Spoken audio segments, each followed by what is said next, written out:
Aux États-Unis, de nouvelles tornades se sont abattues ce samedi soir dans le sud du pays, notamment dans l'État du Texas.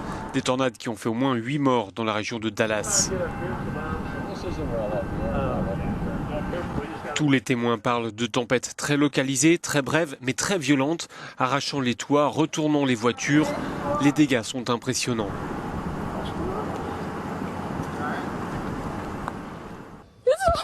Cette femme est sous le choc. Je suis enseignante, dit-elle, et plusieurs enfants de mon école habitent dans ce quartier et leurs maisons ont été emportées.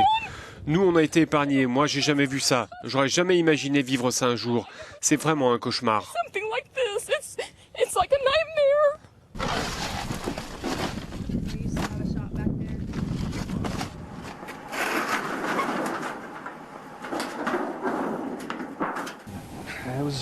On aurait dit le bruit d'un train de marchandises, raconte cet homme. Mais quand on a entendu ça, immédiatement, tout le monde dans le quartier, on s'est tous précipités dans des endroits sûrs. On s'est mis à quatre pattes pour se protéger.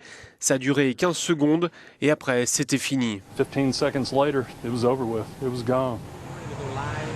Ces nouvelles victimes au Texas alourdissent un bilan déjà dramatique. On parle désormais d'une trentaine de morts depuis mercredi. En quelques jours, plusieurs séries de tornades se sont abattues sur le sud et l'est des États-Unis. Le Tennessee, le Mississippi, l'Arkansas et le Texas sont les plus touchés. Les autorités mettent en garde contre les risques d'inondation après le passage des tornades et les fortes pluies qui les accompagnent. De la pluie qui pourrait se transformer en neige dans le centre du pays, le trafic aérien pourrait être localement perturbé.